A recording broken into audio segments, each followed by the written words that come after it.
When you listen to US and Chinese officials talk about the bilateral investment environment between the US and China, you often hear about complementarity. It's something that jumps out whenever the Financial Times or other media are looking at this bilateral relationship. Increasingly, I think we've started to hear something that would have been astonishing to hear just a few years ago. But you're starting to hear the heads of major Chinese state-owned enterprises talk about the US as one of the most exciting and tantalizing places to invest in the world. And the reasons that they give, I think, are fascinating because they're the same reasons that US companies and other companies would have given when they were describing why they wanted to invest in China, say, a decade ago. So you hear the heads of Chinese state enterprises talk about cheap labor, cheap land, and cheap energy, particularly cheap energy with the shale gas revolution. It's quite astonishing when you think about it. Those were probably would have been at least two of those would have been reasons put forward by US companies a decade ago for why they were coming to China. China obviously no longer has the great need for capital from the US that it used to have, but it is eager to capitalize and to draw on the technology from the US to help it address its own bottlenecks and the challenges it has in this country, particularly in the area of energy efficiency, environmentally sustainable growth, and etc. If you look at the investment relationship, it remains highly imbalanced. So between 2000 and 2013, we saw only about 25 billion in investment from China, direct investment, obviously, from China to the US, whereas in that same period, we saw about $355 billion come from the US and directly invested into China. So obviously a huge imbalance. And today, our panelists will talk about the huge opportunity that imbalance provides, also some of the challenges in the bilateral investment relationship. Without further ado, I'd like to introduce our panelists. I'm going to go pretty much in the order that they're sitting here. Wei-Sun Christianson is someone I've known for almost probably 8 or 9 years. We always chase her for interviews. She's a top target for all Western media trying to understand what's going on in China. She's the co-CEO of Asia Pacific and the CEO for China for Morgan Stanley. She is also has been on the Fortune Most Powerful Woman International Power 50 list since 2008, and I have a little plug for the Financial Times. She is also recognized by my newspaper on the Women at the Top Ones to Watch list, and I can give you a little sneak preview. She's probably going to be on our list of most powerful women in 2013 as well. That's a little sneak preview for you. So we're very pleased to have Wei-Sun Christianson here today. Next is Jack Gao, who's the Senior Vice President for News Corp and the CEO for News Corporation's China Investments. He's been in that role since 2010. Obviously a relatively challenging period for many media organizations, foreign media organizations in China, but he directs the company's strategy, deals with government relations, business development, strategic investments, and also Star TV's operations in China. So if you have a complaint about Star TV's programming, I think you can maybe come up to him afterwards. He's also on the boards of numerous companies, including Tianjin Media Group, Beijing Ventures, Industrial, and many others. Third, I'd like to introduce Wang BOMING. Many of you will know who he is. He's credited by many people as one of the founders, the godfathers of China's capital markets, the stock market. So back in the late 80s, Wang BOMING and a few other people, but most prominently probably Wang BOMING, were responsible for bringing the stock market to China. So if any of you have a problem with your stock prices, you can maybe go and talk to him afterwards. He's the editor-in-chief of Caijing Magazine, the first and probably we would say first brave, muckraking, and in the financial world, brave and scoop breaking and clean. A very interesting feature of Caijing Magazine when it was started out was that the journalists were required not to take bribes. So this is very unusual in the Chinese media world, and so you can thank Wang Boming's vision for that. Last but not least, I'd like to introduce David Yuan.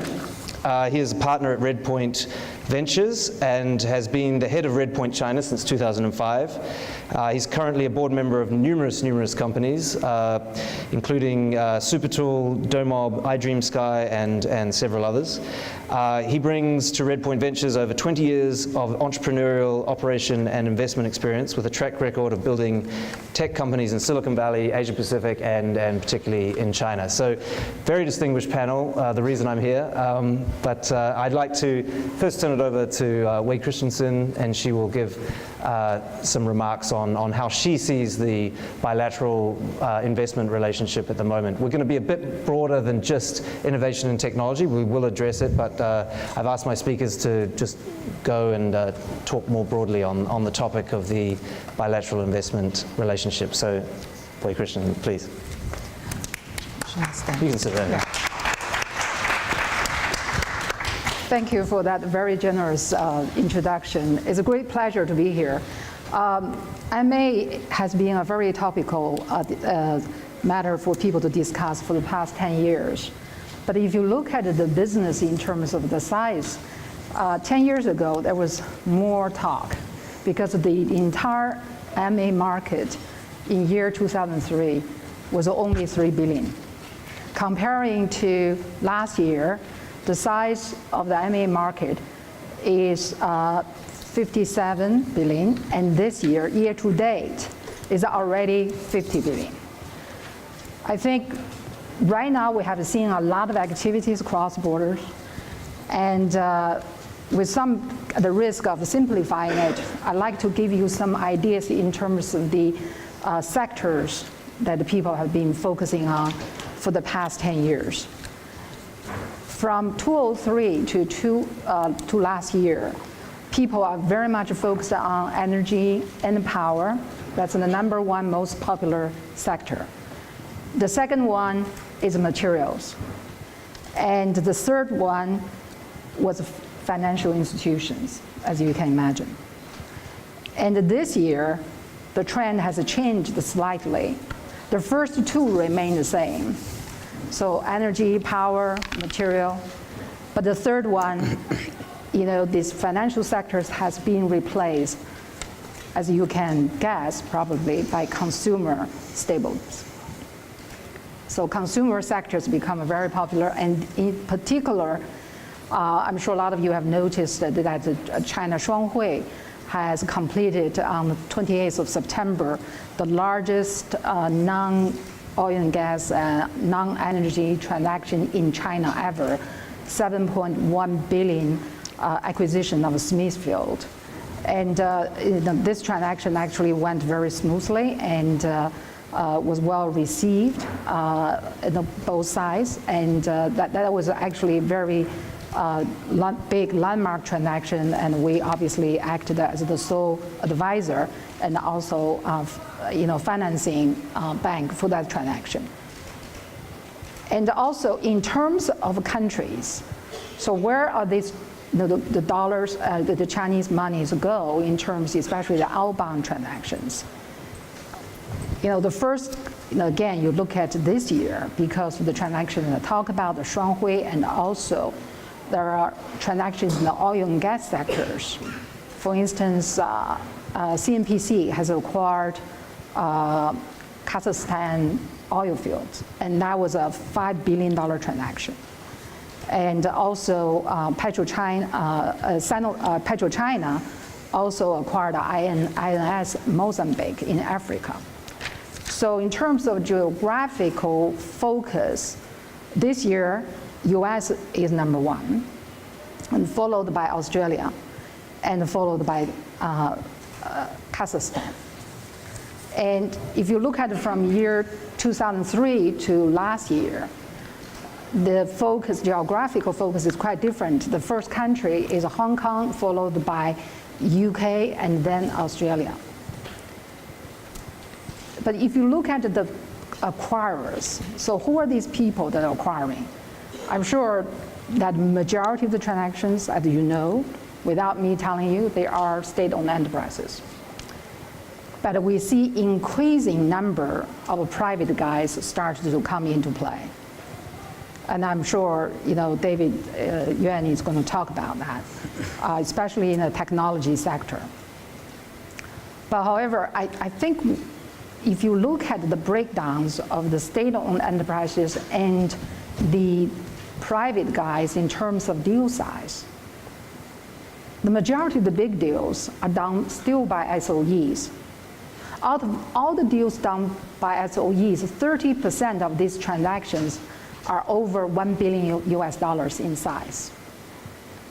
Whereas the private guys, when they acquire 80% of these private companies, their transactions are below $300 million US. So that's one major difference between the state-owned enterprises and the private guys. The other thing that we have seen is that in terms of the kind of assets they're going after, they're quite distinct as well. The SOEs, they're almost like money is no object. So in a way that, first of all, they go after the high-performing assets. So this means they are more risk-averse. And the private guys, very price-sensitive. So they actually very much focus on the distressed assets, especially after the European crisis. We see a lot of flow of the business going to Europe to look for these high value added business at the same time the good valuation. So as a result of this, as I said before, the SOEs are overpaying oftentimes. Give you a number that by average, the SOEs are paying the median 1 week premium of 19%, whereas the global average is 10%, and these private guys are paying about 7%.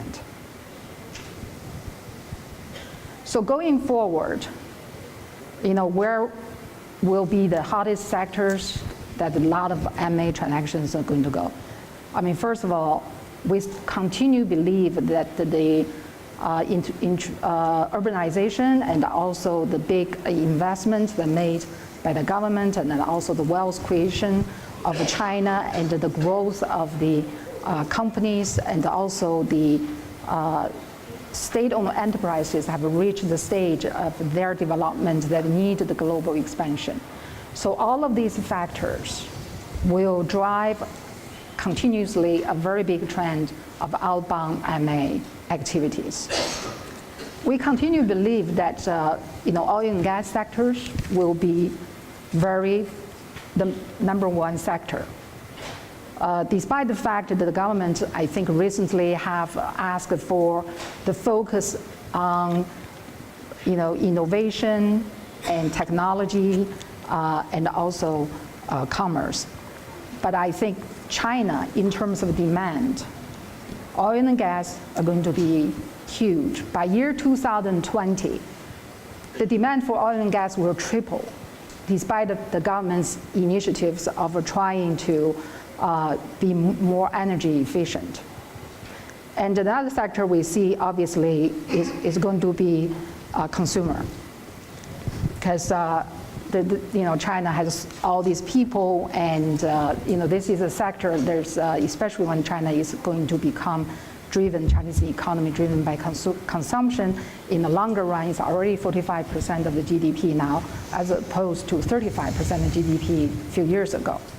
So that's another sector, and we would like to see, although there are a lot of challenges in our view, more investment focused on technology and IP, intellectual property. This is a big focus of the country, but we see challenges over there because in terms of regulations, in terms of legal issues, in terms of the rules, the rule of the game, in terms of acquiring these type of assets, it's very challenging for the technology-hungry Chinese companies because the rules varies. We're dealing with very complex,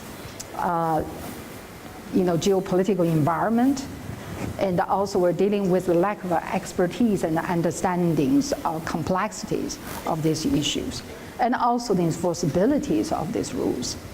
So therefore, we remain cautiously,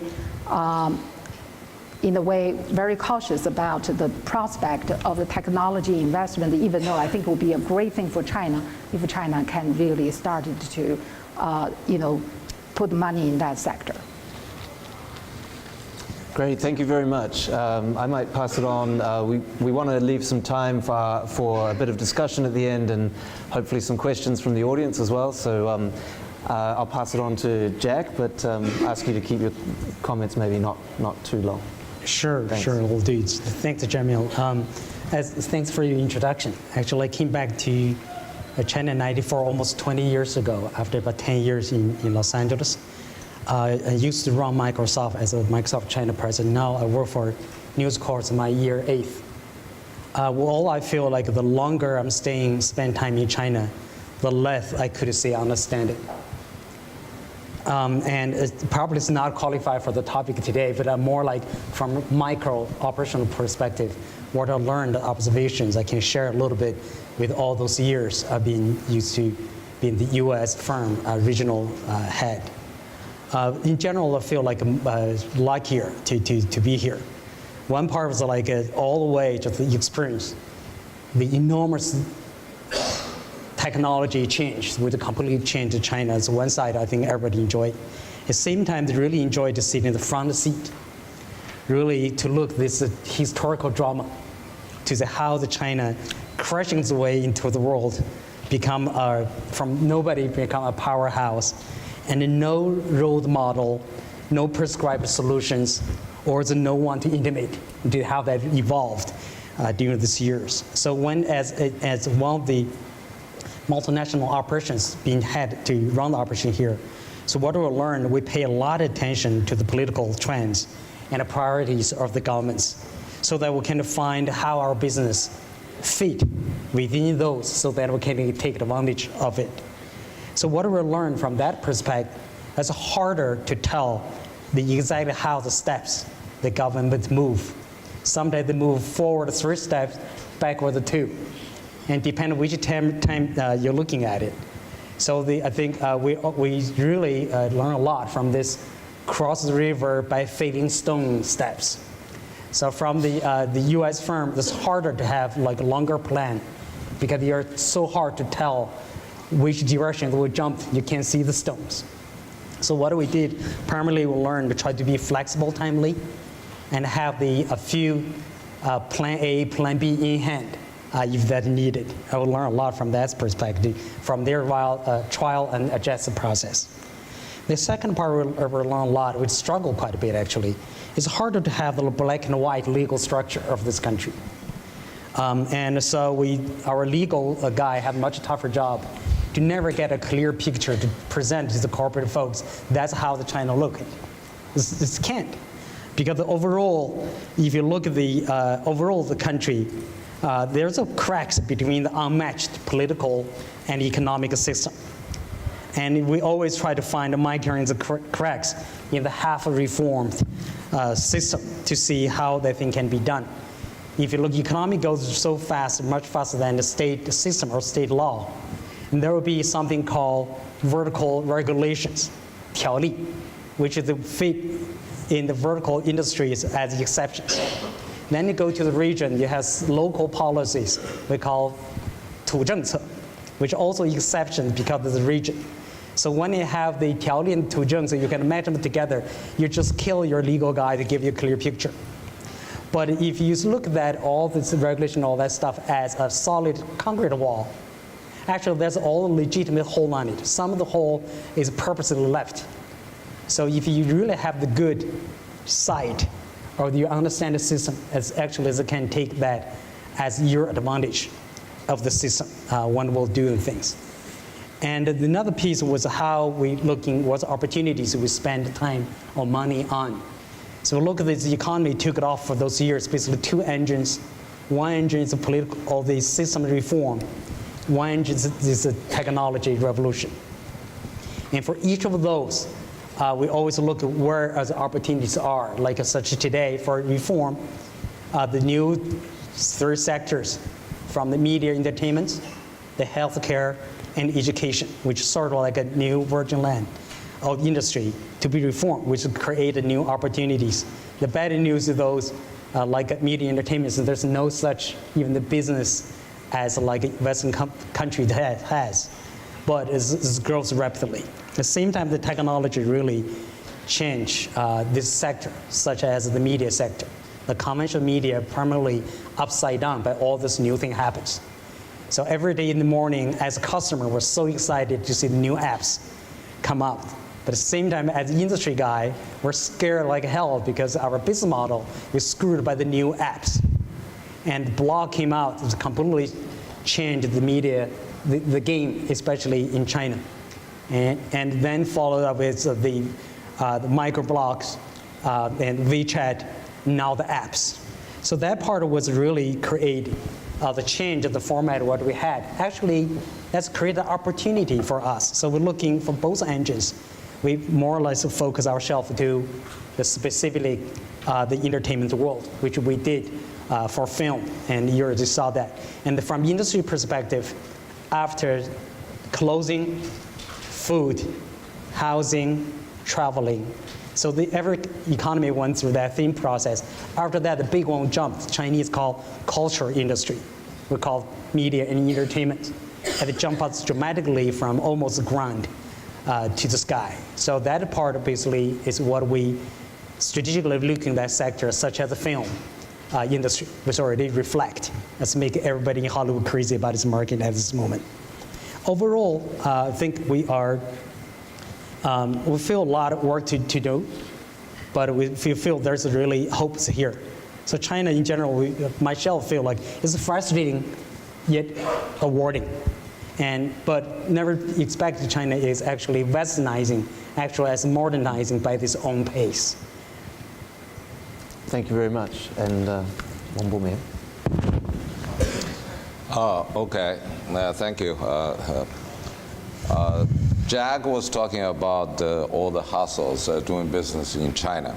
I'm going to talk a little bit about the hustle of the Chinese capital going to the United States. I mean, to give you, this is a hot topic. I mean, last night, I mean, there was US-China Business Council. I mean, a whole bunch of Americans. We had a dialogue. We talk about the investment going to the States.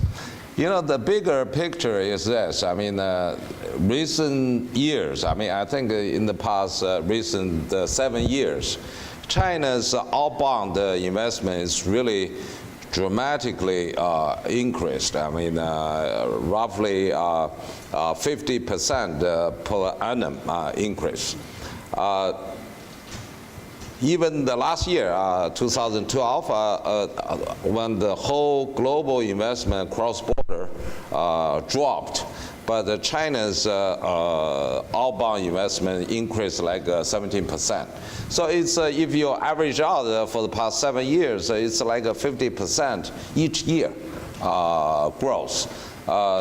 So now, if you summarize the whole investment for the past 30 years, it's like $500 billion US already. But it didn't happen in the first 20. I mean, mostly it's, it just happened in the past 7 or 8 years. And this trend is going to go on, and for the next 5 years, I mean, there's going to be another 500 billion investment outbound. But the problem, where does all this money go? I mean, globally, it didn't go to United States for sure. I mean, the United States, out of all this money, it's only like 2% or 3% various statistics.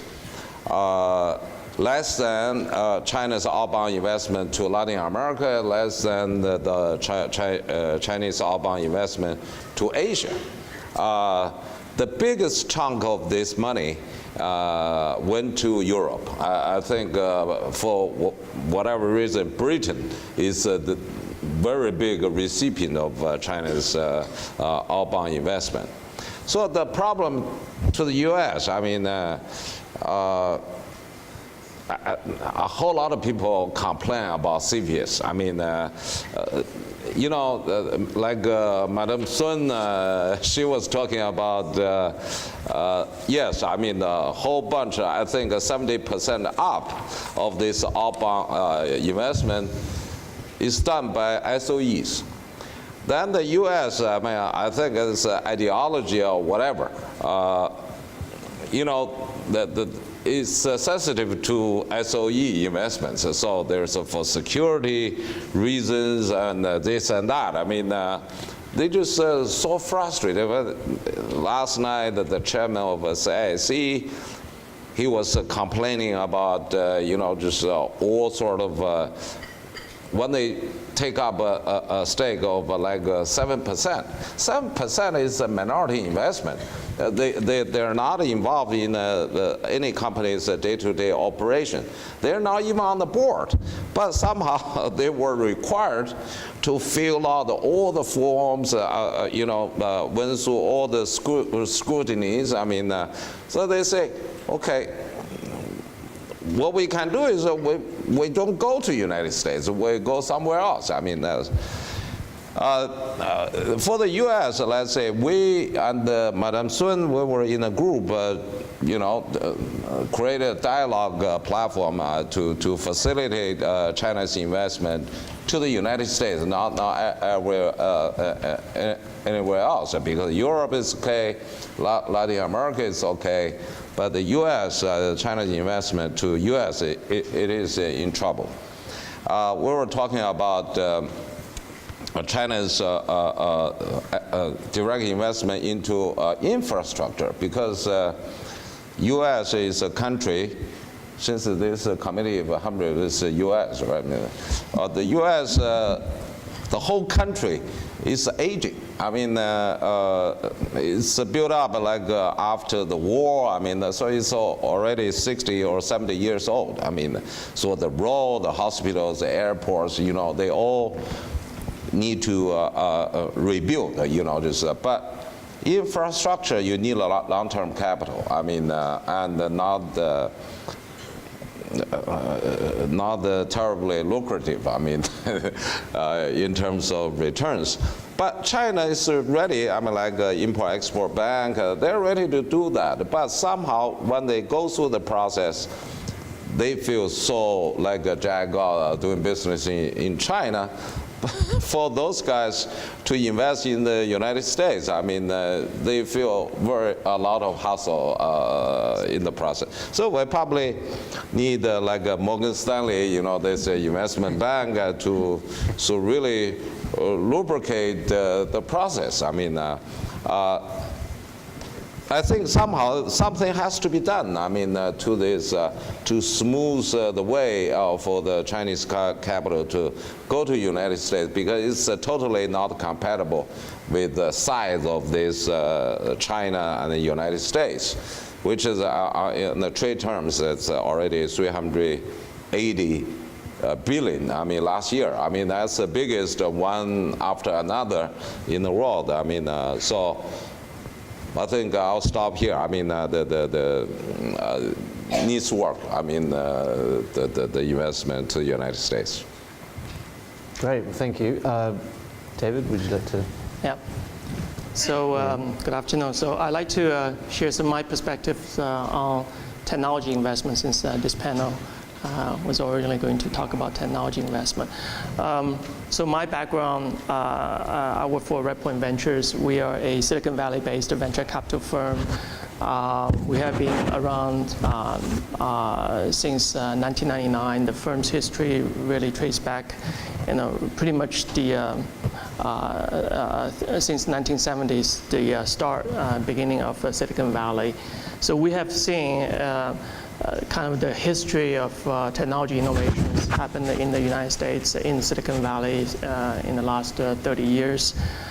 We actively participated in a number of big technology trends, from enterprise networking to consumer internet, embracing consumer internet in a big wave, and then in the last 10 years, with investment in such landmark companies such as Excite, Ask Jeeves, TiVo, Netflix, MySpace, and most recently we're a shareholder in Twitter, which is going to be IPO'd pretty soon. I would argue that venture capital is really the kind of the driving force behind a lot of the technology innovations in the United States the last 30 years. And I would argue that technology innovation that's funded by venture capital in China happening in the last 10 years has profound changes, impact in the generation that was born after 1980s. I think when we were looking at entering China about 10 years ago, we were, and at the time, China just to start to show the promise of technology innovation, homegrown technology innovations. And we looked at it and we decided, we looked at other markets, we looked at India, we looked at Israel, we looked at Europe. And we came to the conclusion that probably China is the only place that worth betting significant amount of venture capital. And the reason for that was, if you look at the successful technology startups in the US, you really need, intellectual talents, the kind of American dream, entrepreneurial spirit, and capital. I think the first two, we can very easily identify that in China. China every year graduates more than 500,000 of engineering students in their colleges. And I think entrepreneurial spirit is in every Chinese's blood. China is a very entrepreneurial culture. And I think we believe with a little bit help from venture capital, there will be a lot of innovation, homegrown innovations. I think we had a very fortunate 10 years for the whole venture capital industry in China. If you look at the top major consumer internet company today in China, I would say 99% of them were funded by venture capitals, and most of them are foreign venture capitals, because the domestic capital, domestic investors have not developed the right appetite for the type of risk return profile for early stage venture capital industry. So the foreign venture capital like us have played a major role in driving behind those technology innovations. So you look at today, China's internet population is the largest with 600 million internet populations, almost 40% of the population on the internet. And really, I can argue that internet has proliferated in people's life in a major way. If you look at a company like Taobao, which is the dominant e-commerce player in China, in 2012, the total gross merchandise value, GMV, on Taobao, transacted on Taobao, surpassed 1 trillion RMB, and that's roughly 2% of the GDP in China. And if you look at how informations are consumed among the younger generation who were born after 1980s, most of them are not watching TVs or watching less and less TVs. They are consuming all kinds of information through their PC or laptop. Certainly not reading newspapers. Certainly not reading newspapers. So I argue that internet technology has a profound impact on the generations, on the younger generations. Last thing I might add that, we start to see technology companies, those powerhouse technology companies from China going abroad. We look at, we had a fortune of investing in a company called Qihoo 360 very early in 2006 when we first arrived here. And the company now is a top 3 consumer internet company in China, listed in New York with a market cap more than $10 billion US. And they have amassed a huge loyal consumer users, more than 400 million monthly active users. And they're looking at expanding beyond China. So the first international destination they set up, with our help, we set up a beachhead in Latin America. And in the short 2-year period, they became one of the dominant online security player in Latin America. So we start to see, homegrown technology companies are going abroad. We have already seen companies like Huawei, like ZTE, start to dominating the telecom industry. And companies like Tencent, like Baidu, like 360, they are going abroad in a major way. Of course, some of them are starting in emerging markets like Southeast Asia, like Latin America, like Turkey, but company like Tencent is also going to US. Tencent's WeChat services is really leading the consumer mobile internet applications in the world. They have over 600 million users using WeChat actively, and 100 million of that is outside China. So that's a major trend that we see in the years ahead. Great. Well, yeah, I know. I had a friend of mine who's a fashion designer from Italy. Just was in town, and he has 2 Weixin accounts. I was just amazed. This is a guy living in Florence who's on his Weixin all the time. What I might do right now is get if you would have any questions, things you'd like to ask the panelists. The way we're going to do it, you're probably familiar from this morning, is you can write your question down on a piece of paper and well, I've got some already. I'm going to go through these. I'm going to ask my question first because that's my prerogative as the moderator and as a journalist. And then I'll get to some of your questions. If you have more, you can give them to those people, and I'll select some to ask for the last, I think, 20 minutes or so, 15, 20 minutes we have. So this is a little bit selfish of me, but I've got these great panelists up here. I'm writing an article which has to be finished by tomorrow, actually, on and the topic I've chosen, we can talk about whether you want it on the record or off the record later, but I think this is all on the record. The topic I'm writing about is the current environment for foreign investors. We've seen it's been a bit of a tough year. We can keep it to US investors if you like, but it's been a bit of a tough year for many companies. You had Apple at the beginning of the year.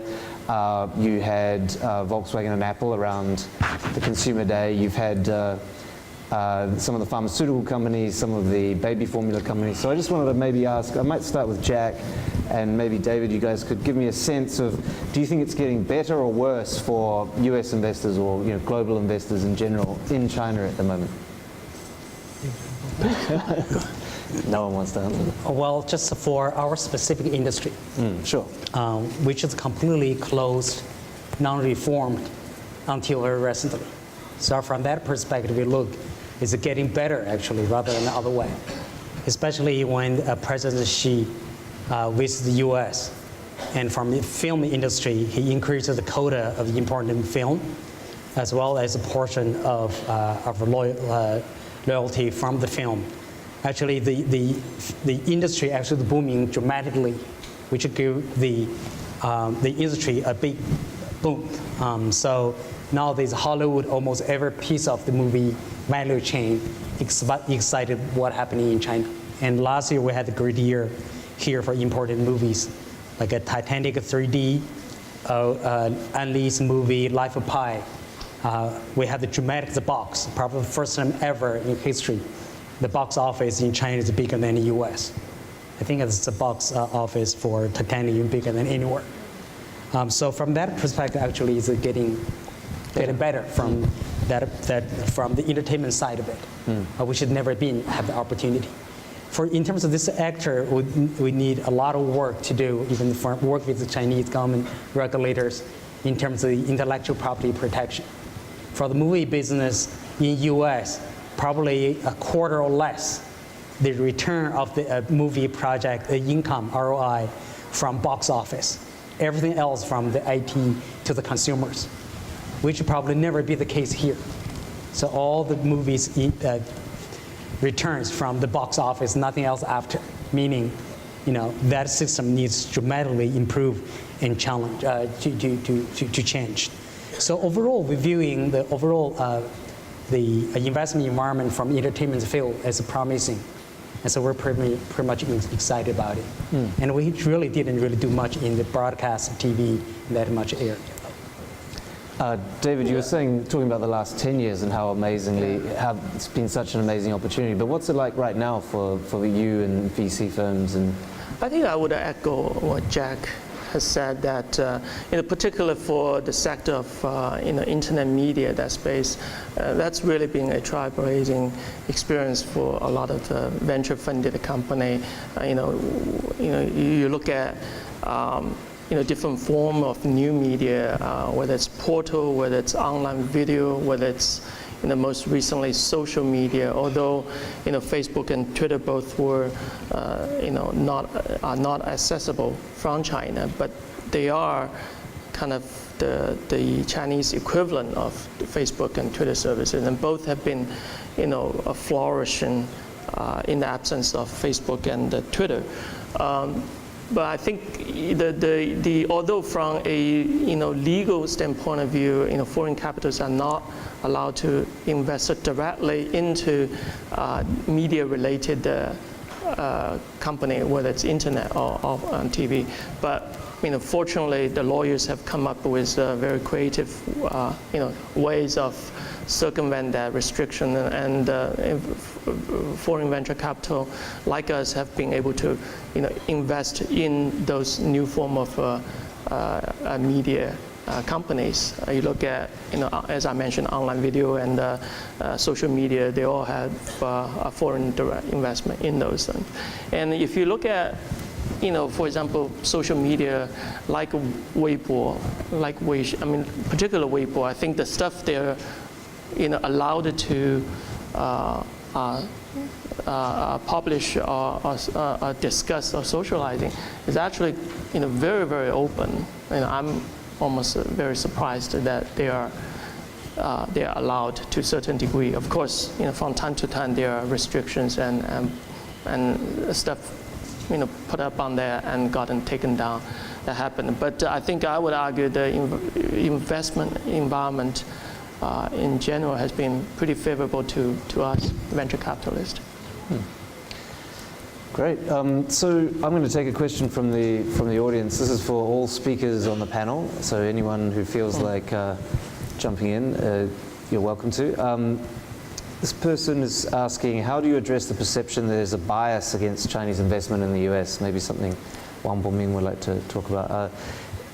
Every time Chinese companies want to invest in a US company, big or small, there are accusations of security, IP theft potential, importing of poor environmental practices, etc. So what can the C100 members do about those perceptions, like maybe practical advice to people in this room and how to address some of these negative perceptions?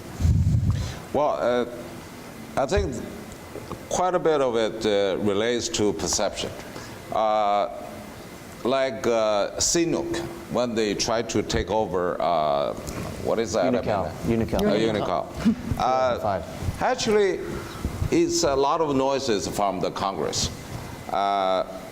They didn't even go through CFIUS. They voluntarily withdrew the bid. Although the Chairman Fu argues that their bid is the highest, but they withdraw. So Congress, I think the publicity, both, from China, from the United States, From China, we hear of the story that the biggest machinery company, Stanley,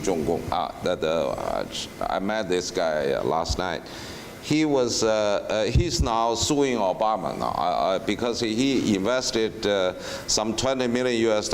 I mean, then it's already approved. All of a sudden, the CPS said, okay, this against regulation has a security concern. So you cannot do this. I mean, but he already invested 20 million.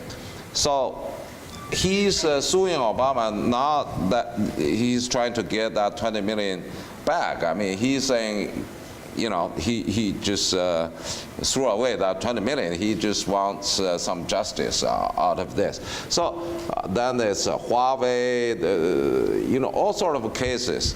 Although the U.S. ambassador here, Gary Locke, he was talking about very few cases go through CFIUS. And they reject very few. I mean, out of 1,000 cases globally.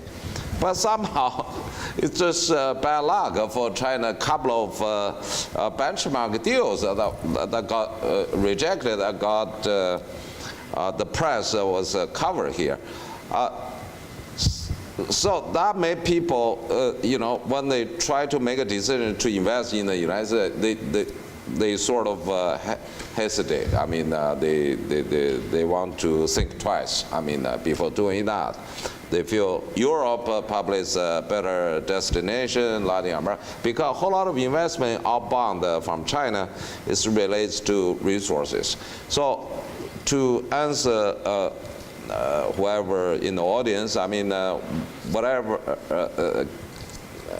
the Committee of 100 could do is really, I think, to build up some sort of trust, I mean, or the confidence to talk to the U.S. I think a whole lot of things come from U.S. Congress. I mean, so something there, and the media, the negative report on, just like China's investment is like devil. I mean, like back in 80s, Japanese investment into United States. They take up a trophy project like Rockefeller Center, you know, all of this. But China is not like that. I mean, they're willing to get into the infrastructures. So trust building, I mean, between China and the United States, I think that's very important. I think the Committee of 100, they can do a lot to really to smooth up this process. From what I heard is, don't talk to the U.S. government. I mean, go to talk to the local governors, I mean, the local mayors. They are the practical recipient of the investment. So they probably, so it needs a lot of the communication, I mean, there. May I just echo, sorry. I think, Yeah, I just like to introduce a dose of optimism in this topic, because I think the perception is absolutely what BOMING and a lot of us have been talking about, and for a good reason, because there are very high profile transactions being rejected, and which generate a lot of concern from the Chinese companies' side. But at the same time, you know, BOMING just talked about the numbers of the CFIUS, which I think actually speaks volumes in terms of the change that has taken place in Washington. In year 2011, CFIUS total, you know, they reviewed 111 cases, and out of that, only 6 cases were rejected. And out of these 6 cases, only 2 are Chinese companies, and one is Huawei, one is Stanley. But right now, I can tell you, we advise many Chinese clients looking into assets in the United States. We have to be more clever in terms of structuring the transactions to overcome the fears and the perceptions. For instance, some of the oil and gas guys, they don't have to buy the company. You can look at the assets. Buying assets is less sensitive. And also in this current supply of potential targets, it's getting more difficult to buy the entire company. And also, I think there can be a lot of dialogues with regulators or even Congress and senators in Washington with CFIUS about how to restructure the transaction to put the sensitive assets that you're going to buy outside the transaction. So the things can be done, and I remain cautiously optimistic. I think we're going to see, with all the work that we're doing together, we're going to see more transactions coming from China to United States. That's true. I just add the echo what BOMING just said. I think that the Committee of the 100, this kind of effort is much more appreciated. It's definitely helpful for that perspective. Look at the outbound investment. There are two areas that seems to need to be addressed as a company, as a country. One part is international communications, in general speaking. If you look at the US, the enormous misunderstanding about China. And if you look at very thin line among the East Coast and the West Coast, take that out, the real American in the middle piece of it. That's enormous work need to be done in terms of international communications. I think that part, which compared to Korea versus Samsung or Lenovo from China, from business perspective, they have a lot more work need to be done because international communication as a country, I think didn't do well. I think a lot more need to be that done. Like just David mentioned, we're not part of the Facebook, not part of Twitter. We're sort of isolate ourselves as a country from the rest of the world. That part definitely is one of the toughest piece for Chinese company go international being understood. Another part was as a talents is also from China side. If you look at all the last 30 years, all the investment, all the foreign investment come FDI to China. The ecosystem, the talent, the investment bankers, all that pointed to China side. Today, we go other way. So the ecosystem of the talents, I think from a China side, need a lot of talents really to understand how to work it, how to communicate, who sit on the board, how to really understand the culture and all that. Exactly reverse the system of multinational company come to China. Today is the other way around. That process I just explained, tried as one example, it all works for a Chinese company to go outside the country. So two pieces, international communication, talents. It's very interesting. So we've talked a bit about CFIUS and about the challenges that the US government and the Congress in particular and maybe public opinion or media opposition builds the challenges that those present. Is there any of the fault, does any of the fault lie with Chinese companies themselves? Because we've seen quite a few cases in places like Poland or Saudi Arabia where a big SOE, maybe a rail company or a road building company, has won a bid with a quite low bid, but when they get there, they find that they're not familiar with the local labor rules, they're not familiar with the local environment, and those particular deals I mentioned actually ended up failing. So, I mean, I think sort of to the point you were making, is there more that Chinese companies can do to be better at doing these deals? I just, on the way here, I was reading a case study of Nanshan Aluminium in the US. I think it's the biggest metals investment in the US by a Chinese company, and they've been relatively successful, but huge challenges in dealing particularly with the unions and things like this. So does anyone have any thoughts on what maybe the Chinese companies do? Let me respond to that. I mean, let me say one thing here. Chinese outbound investment, let's say $1 billion or $2 billion investment anywhere, any particular project. You get a lawyer, you do feasibility studies, I mean, you make a commercial decision out of this. Why is investing in the US so difficult? It's really beyond the investment decision. You have to deal, we were advised, I mean, last time at the Bill Daley, the Obama's chief of staff, he said, you have to hire a PR firm. You have to You know, it's really beyond the commercial decisions. You have to do extra work. Then those guys, I mean, Chinese investors would ask a question, why? I'm here to invest. Why do I have to do the PR? So that increases quite a bit of the cost of the transaction. Then they say there are equal opportunities elsewhere. We don't have to endure the hustle here. I mean, that's basically what they're talking about. Does anyone else want to talk about the maybe some things that Chinese company? I mean, maybe. Wei Christiansen, you've dealt with many companies going abroad. I mean, is there anything that you find that you often wish that they would get their act together better at an earlier stage? Or? Well, actually, you know, what we discovered, I think over the course of the past 10 years, the Chinese companies are getting far more sophisticated than before, especially those big SOEs in the oil and gas sectors and the big material sectors, you know, and the power sectors. They've done this many times.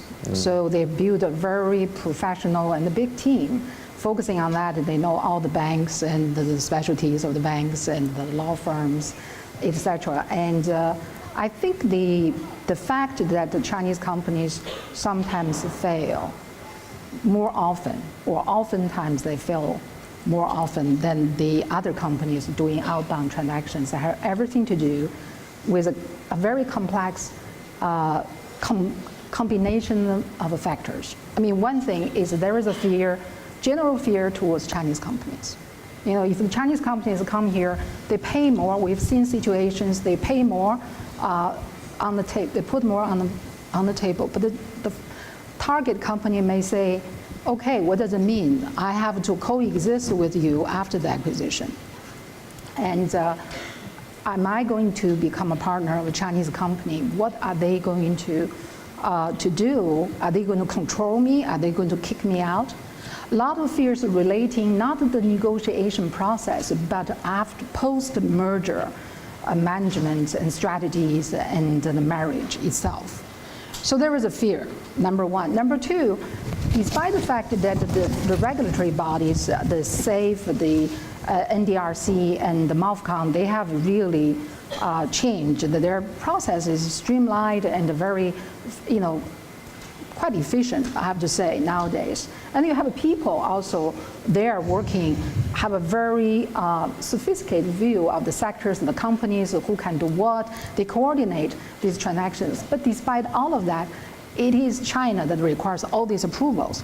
So oftentimes our clients are dealing with this approval process in the middle of negotiating all these very intense terms. And trying to manage their perception. Yeah, at the same time. Which is a handful, overwhelming. So our advice is oftentimes, if you know, front load this approval process. If you are interested in acquiring, as soon as you saw the target, started talking to the regulators. And one of the things we do is to facilitate that dialogue at the early stage instead of later stage. Interesting you mentioned this point. I have seen a data actually that was quite interesting to me. In fact, if you look at all the transactions, MA transactions done between 2004 and now, 53% of MA transactions actually failed after the merger is closed, not before. So they look at the ones that really started the serious process. Chinese. This is outbound deals. Why? It's because a lot of the companies nowadays, in our view, going out are driven by policy initiatives and driven by other factors than the commercial reasons. So therefore, it's very important for a company that the targeting outside a company that have to truly convince there is a merit on the commercial front than to complete that transaction. And that is very, very critical in our view. And also, a lot of companies, they don't not integrate these acquisitions into their overall firm strategy. So they did one deal, they were very happy, they celebrated success, and afterwards, this company cannot become a part of their overall operation. So in the end, they have to spin it off, unwind that transaction. That's a problem. Did you want to? In terms of model, I look at the operational model. If you look at today, relatively successful the company. If you look at Haier, they basically we call this 安营扎寨式, which is to build their sites overseas, start from there. If you look at Lenovo, 联想, 我们的借船出海式, which basically leverage the foreign brand, start from the IBM. If you look at Huawei is look like a 技术驱动模式, which is really technology driven. And through today, they're successful like Tencent, WeChat. They basically let's product talk. So you look at a few successful those companies, they specifically focus on this specific part of it. Engineer that done, as we just said, execution, get that well done. But by the end of the day, back is still the people and talent who make that happen. I mean, one thing I might add is I think transparency is something also maybe some Chinese company are not ready or not accustomed to. But that's in the eyes of foreign, U.S. particular, population. I think that's very important. Just also using the case of Huawei. I think one of the reasons that Huawei is shut out of the U.S. market was, historically this suspicious about the linkage to PLA, and it's amplified by the fact that Huawei is a very closely held company and really doesn't want to release Give interviews to media. Very, very transparent. I think that that problem is amplified. In the eye of U.S. regulatory bodies and the general public. In Congress, yeah. So I think for a company who wants to enter important market like the U.S., they have to be ready for complete transparency and corporate governance. I just back up that point. I know I've dealt with and know quite a few PR people who were hired by big Chinese companies, for example, Sinopec and others, to help them with their PR. But the problem these PR people have is that the company wouldn't tell them anything. So they're going out into the public trying to represent this company when they don't know anything. And they get asked tough questions. They say, I don't know, I'll check. And then the company won't tell them anything. They felt very cut out of the entire process. And that is, I think it's partly a cultural thing and it's partly the environment here is different, obviously. So. And also, may I add, yes, this is, although it's already growing very fast, 500 billion already invested, but in the next 10 years, it's another $1 trillion to be going outside of China. China's usually, I think this is a very beginning stage. Chinese company, they do need to do their work. I have seen this company investing. It's a $10 billion. It's a huge project. They're not even doing the labor law.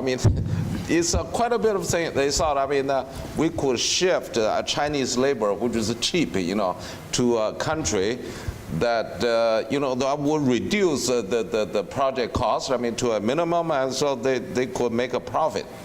But then later on, when they started doing investment, they found out there are restrictions on the labor. You have to be able to speak English, and the minimum treatment, you have to have a box, you have to have an individual shower, the color TV, and all that. So then they just after this started the whole thing, then they felt there is no labor advantage. The cost, saving. So they do need to. It's a highly skilled job. Investing overseas.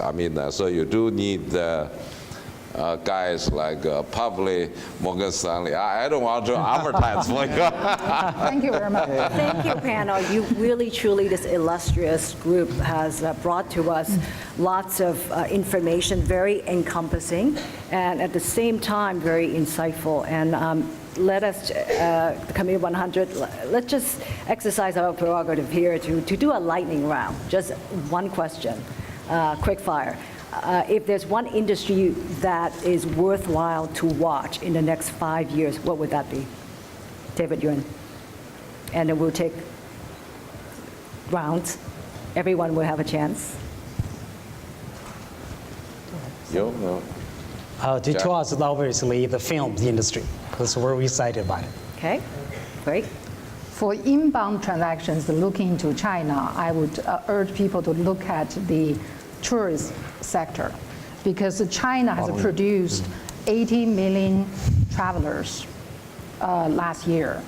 And this outbound, so people not only traveling in China, but also traveling outside China. And also, these next year's number very likely is going to exceed 100 million. And in addition, these people spend a lot of cash at the duty free, that Louis Vuitton in Paris, etc. As you can imagine, this is an interesting sector to watch. Great. Okay, well, I'll say one thing. I mean, I just got to know that yesterday evening. By 2020, China is going to have a middle class closer to 20% of the world population. So consumer goods, I mean, or even the TV, advertising, movies, I mean, it's going to be very promising. Oh yeah, the clothing. I mean, every guy needs 1 inch more. That will kill all your production.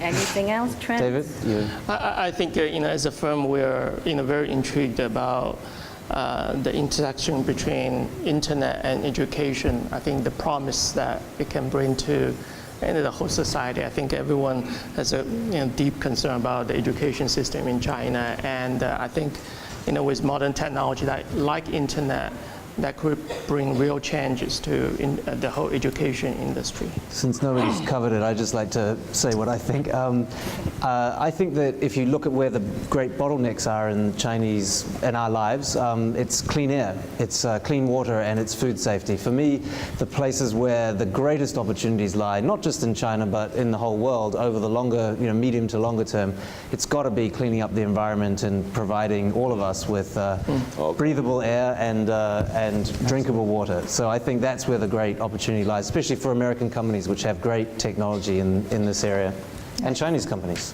So. Great. Let's bring a rousing applause for our excellent panelists.